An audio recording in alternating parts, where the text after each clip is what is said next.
Hello दोस्तों, स्वागत है आपका अपने YouTube चैनल कोयल मैट्रिक्स पर। चैनल पर पहली बार आए हैं, सब्सक्राइब कर लीजिएगा, साथ ही बेल आइकन को प्रेस जरूर करिएगा जिससे नोटिफिकेशन आपके पास समय से पहुंच जाए। तो अभी तक मैं आपको 2 वीडियो करा चुकी हूं जिसमें मैंने आपको 10 क्वेश्चंस कराए हैं एंड ये जो क्वेश्चंस हैं आपके पूरे चांसेस हैं इस तरह के क्वेश्चंस आपसे पूछे जाए। तो उन वीडियोस को आप जरूर देखिएगा यदि आपने नहीं देखी है। एंड आज मैं 10 क्वेश्चंस फिर से कराने वाली हूँ, इनके आंसर्स आप कमेंट बॉक्स में बताइएगा एंड लास्ट में ये भी बताइएगा कि आपके टोटल 10 में से कितने क्वेश्चन सही हुए हैं। आइए चलिए स्टार्ट करते हैं। वीडियो का अंत तक जरूर देखिएगा एंड अगर अच्छी लगती है तो प्लीज ज्यादा से ज्यादा लाइक कमेंट शेयर भी कर दीजिएगा। तो आपके सामने क्वेश्चन नंबर 1 है। क्वेश्चन नंबर 1 आपको दे रखा है कि Taylor's theorem is mainly used in expressing the function as a sum with term. तो आपको पता है जो टेलर्स थ्योरम होती है मेनली किसके लिए यूज की जाती है एक्सप्रेशन करने में, फाइनाइट या फिर इनफाइनाइट टर्म्स या फिर पार्शियल या फिर कंप्लीट। तो हमेशा आपको ध्यान रखना है ये होता है आपका इनफाइनाइट टर्म्स। ऐसे क्वेश्चंस आपसे बहुत सारे पूछे जाने वाले हैं तो इसलिए आपको रिजल्ट बेस्ड जो क्वेश्चंस होते हैं वो आपको याद करने हैं। ऐसे क्वेश्चंस आपके वहां पर नंबर गेन कराएंगे तो ऐसे क्वेश्चंस को आप जरूर करिएगा। तो इसका जो सही आंसर है इनफाइनाइट यानी कि इसका जो ऑप्शन नंबर बी है ये बिल्कुल सही आंसर हो जाएगा। इसके बाद क्वेश्चन नंबर 2 देखिए। क्वेश्चन नंबर 2 है CAB is the set of all continuous function from A to V is a subset of real valued and function। ये कैसा फंक्शन होगा यदि ये जो आपका क्लोज ब्रैकेट दे रखा है A और V जो दे रखे हैं क्लोज ब्रैकेट के अंदर है जहां पर बोला गया है the set of all continuous function from A to V is a subset of real value. और जो ये सेट दे रखा है इसकी जो सबसेट है A to V के लिए जो सबसेट है इनकी रियल वैल्यू जो होगी किस फंक्शन में, मतलब कैसा फंक्शन होगा आपका, वो बाउंडेड होगा, डिसकंटिन्यूअस होगा, फाइनाइट होगा या फिर इनफाइनाइट होगा। तो इसका जो सही आंसर है ये हो जाएगा आपका ऑप्शन नंबर ए, बाउंडेड, इसका करेक्ट आंसर हो जाएगा। तो ऐसे क्वेश्चंस को आप जरूर याद रखिएगा। एंड चलिए नेक्स्ट क्वेश्चन की तरफ चलते हैं। अगला क्वेश्चन है for a metric D on a non empty set X the metric space is represented as. तो ये आपको ध्यान रखना है जो मैट्रिक स्पेस होता है उसको कैसे रिप्रेजेंट करते हैं।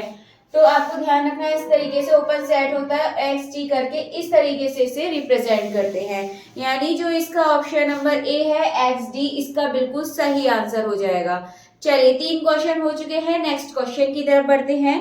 अगला क्वेश्चन है लेट डी और ये जो क्वेश्चन आपको दे रखा है इसका आंसर आपको बताना होगा कमेंट बॉक्स में कि इसका जो सही आंसर है वो क्या होगा। तो एक बार आप इस क्वेश्चन को देख लीजिए एंड जो भी इसका सही आंसर है कमेंट बॉक्स में जरूर बताइएगा। चलिए आगे नेक्स्ट क्वेश्चन की तरफ बढ़ते हैं। अगला क्वेश्चन है which of the following intervals are infinite. इसमें आपको बताना है इसमें से कौन सा इंटरवल इनफाइनाइट होगा। तो पहला आपको दे रखा है ए एंड बी आपको दे रखे हैं तो ये आपका इनफाइनाइट नहीं हो सकता है। एंड ए और बी क्लोज सेट में दे रखे हैं तो ये भी आपका इनफाइनाइट नहीं होगा। दूसरा आपका पहले ए पर क्लोज दे रखा है बी पर ओपन दे रखा है तो ये भी आपका इनफाइनाइट नहीं होगा। बट हाँ जो ऑप्शन नंबर 4 है ए पर क्लोज्ड है बट जो आगे लिखा हुआ है इसमें इनफिनिट लिखा हुआ है तो इसी वजह से इसका जो ऑप्शन नंबर 4 है ये बिल्कुल सही आंसर हो जाएगा। चलिए नेक्स्ट क्वेश्चन की तरफ बढ़ते हैं। अगला क्वेश्चन है if F and G are Riemann integrable on A and B then which of the following property doesn't hold.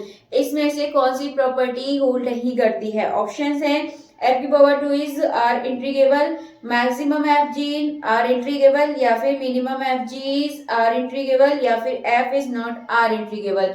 तो जो मोड वाला है इसमें एफ ये इसका बिल्कुल गलत आंसर यानी कि ये प्रॉपर्टी है ये होल्ड नहीं करती है इसमें, इसीलिए जो इसका ऑप्शन नंबर डी है mode F is not R integrable ये इसका बिल्कुल सही आंसर हो जाएगा। चलिए आगे नेक्स्ट क्वेश्चन देखते हैं। नेक्स्ट क्वेश्चन आपके सामने है determine the order of poles cosec Z का आपको डिटरमाइन करना है ऑर्डर। तो इसके ऑप्शंस आपके सामने दे रखे हैं z is equal to 0 is the simple pole या फिर z is equal to 0 is the irregular singularity या फिर no pole occurs at z is equal to 0 या फिर अ पोल ऑफ ऑर्डर 3। तो आपके सामने ये 4 ऑप्शंस दे रखे हैं तो आपको इसमें करेक्ट आंसर ढूंढना है। ऐसे क्वेश्चंस आपको डायरेक्ट याद रखने पड़ेंगे। तो इसका जो ऑप्शन नंबर ए है z is equal to 0 is the simple pole ये आपको हमेशा याद रखना है। चलिए नेक्स्ट क्वेश्चन की तरफ बढ़ते हैं। अगला क्वेश्चन है r is equal to 3t i plus 4t minus 7t square के find the derivative dr upon dt। आपको इसमें फाइंड करना है। बहुत ही आसान सा क्वेश्चन है ये आपके सामने। आपको क्या दे रखा है, 3ti plus 4tj minus 7t square के, ये आपको यहाँ पर दे रखा है। इसका dr अपॉन dt आपको निकालना है तो सिंपली कितना हो जाएगा, 3t का 3 हो जाएगा एंड 4t का 4 हो जाएगा और माइनस 7t स्क्वायर का हो जाएगा 14t के। ये आपको आंसर मिल जाएगा। अगर आप ऑप्शन देखेंगे तो option number B 3i plus 4j minus 14t के इसका बिल्कुल सही आंसर हो जाएगा। तो नेक्स्ट क्वेश्चन की तरफ बढ़ते हैं। अगला क्वेश्चन है आपके सामने, let f is equals to xi plus yj plus zk, then find the integral of f around the simple closed curve c over the boundary of surface s। ये आपको इसमें निकालना है। तो इसमें आपको थोड़ा सा सॉल्यूशन आपको निकालना पड़ेगा। यहाँ आपको दे रखा है f is equals to xi plus yj plus zk।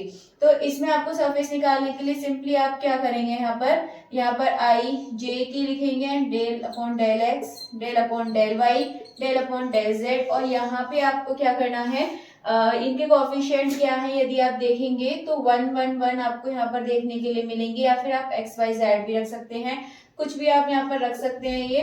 तो अब आप यहाँ पे इनका करेंगे तो आप यहाँ से आंसर जो आपको मिलने वाला है वो आपको यहाँ से 0 मिलेगा, ठीक है। या फिर आप इनकी जगह 1 1 भी पुट कर सकते हैं। इस तरीके से आप करेंगे तो आंसर आपको यहाँ पे सॉल्व करके 0 मिल जाएगा। इसका जो सही आंसर है ये हो जाएगा आपका ऑप्शन नंबर ए, 0 बिल्कुल सही आंसर हो जाएगा। आपको सरफेस एस की बाउंड्री बतानी थी तो ऑप्शन नंबर ए 0 बिल्कुल सही आंसर है। इसके बाद लास्ट क्वेश्चन आपके सामने है। क्वेश्चन है पिक द करेक्ट स्टेटमेंट। आपको इसमें से जो करेक्ट स्टेटमेंट है उसको यहाँ पर बताना है कौन सा है। तो ऑप्शन नंबर ए है Green's theorem is particular form of Stokes theorem, या फिर Stokes theorem is particular form of Green's theorem, या फिर Green's theorem and Stokes theorems are same, या फिर लास्ट ऑप्शन है Green's theorem and Stokes theorems are inertially different. तो 4 options आपको दे रखे हैं।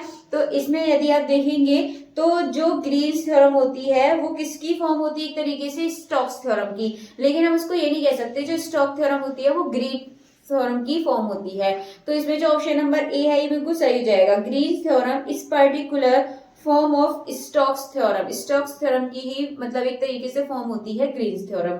तो इसका जो ऑप्शन नंबर ए है ये बिल्कुल सही आंसर हो जाएगा। चलिए 10 क्वेश्चंस आपके सामने हो चुके हैं, जिसमें एक क्वेश्चन मैंने आपको भी करने के लिए दिया था, उसका आंसर आपको कमेंट बॉक्स में बताना है एंड लास्ट में ये भी बताना है कि आपके 10 में से कितने क्वेश्चन सही हुए हैं। और अगर आपको वीडियो अच्छी लगती है, अगर इस तरीके से क्वेश्चन आपको पसंद आ रहे हैं तो प्लीज ज्यादा से ज्यादा इसको लाइक शेयर भी कर दीजिएगा।